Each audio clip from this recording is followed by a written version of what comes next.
ती मुलगी तूच आहेस ना, तिच्यामुळे गौतमने सुसाईड करण्याचा अटेम्प्ट केला. डोक्यावर पडलास का तू? काय बोलतोयस तुला तरी कळतंय का? येणं झालायस? माझ्या प्रश्नाचं उत्तर दे. ती मुलगी तूच आहेस ना? मी मुलगीच आहे, पण ती मुलगी नाही. बस. गौतमचा नाद सोड. मी शांतपणे सांगतोय तोपर्यंत ऐक. मला माहितीये साक्षीच्या लग्नात तू पटवलंयस त्याला. नाही, तुला कळलं असेल ना की तो साधा मुलगा आहे, श्रीमंत घरातला मुलगा आहे, त्याला आरामात गुंडाळता येईल, आणि तेच केलंस तू. एक मिनिट, तू काही काय बोलतोय? नाही, आता तर मला खात्री झाली आहे की तू खरंच डोक्यावर पडला. प्रामाणिकपणे प्रेमात पडणारी मुलगी नाहीयेस तू. रादर प्रामाणिकपणे तू काहीच करू शकत नाहीस ना, काम ना प्रेम. आता जास्त बोलतोयस. हे असलं काहीच नाहीये, त्यामुळे मला हा फालतूपणा पण ऐकायचा नाहीये. चल. परत खोटं. हा, किती खोटं बोलणार आहेस तू? माझ्या भावाचा जीव गेला असता तुझ्यामुळे. सिरियसनेस कळतोय तुला? कळतोय? का केलंस? काय हवंय? मी पण काय विचारतोय, काय हवंय? पैसेच हवे असतील ना?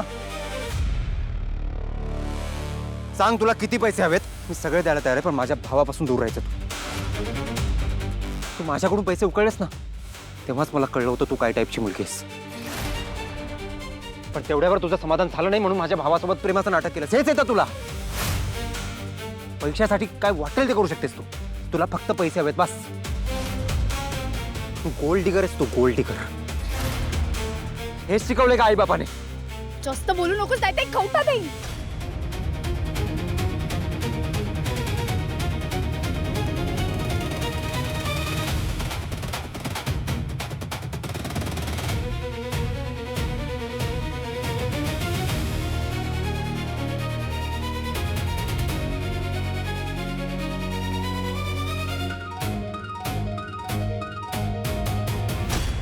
माझ्या मम्मी पप्पांबद्दल बोलायचं नाही. माझ्याबद्दल वाटेल ते बोल, मी उत्तर देईन. पण माझ्या मम्मी पप्पांना मध्ये आणलंस ना तर जीव घेईन मी तुझा. मग आयुष्यभर मला जेलमध्ये जावं लागलं तरी चालेल, कळलं? आणि काय रे, काय पैसा पैसा करतोस? तू काय स्वतःला जगातला सगळ्यात मोठा श्रीमंत माणूस समजतो? एवढा पैसा नाही आहे तुझ्याकडे, तू शर्वरी परबला विकत घेशील. आणि हे सगळं करायचंच असेल ना, पटवायचंच असेल ना, तर तुझ्यापेक्षा श्रीमंत माणसाला पटवेल. पण असे संस्कार नाहीयेत आमच्यावर. गोल्ड डिगर कोणाला बोलतोस रे? आमच्यासारख्या गरीब मुली म्हणजे काय तुमच्यासारख्या श्रीमंत मुलांना पटवायला बसलेल्या नसतात. आमच्या मम्मी पप्पांनी आम्हाला प्रामाणिकपणे काम आणि मेहनत करायला शिकवलंय आणि स्वतःच्या पायावर श्रीमंत व्हायला शिकवलंय. पैशासाठी प्रेमाचं नाटक करण्या इतके गरीब नाही होत आम्ही. आम्ही नातात व्यवहार नाही आणत, कळलं?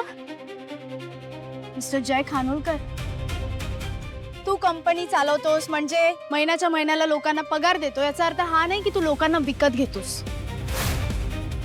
अशा बऱ्याच गोष्टी आहेत ज्या तू पैशाने विकत घेऊ शकत नाहीस.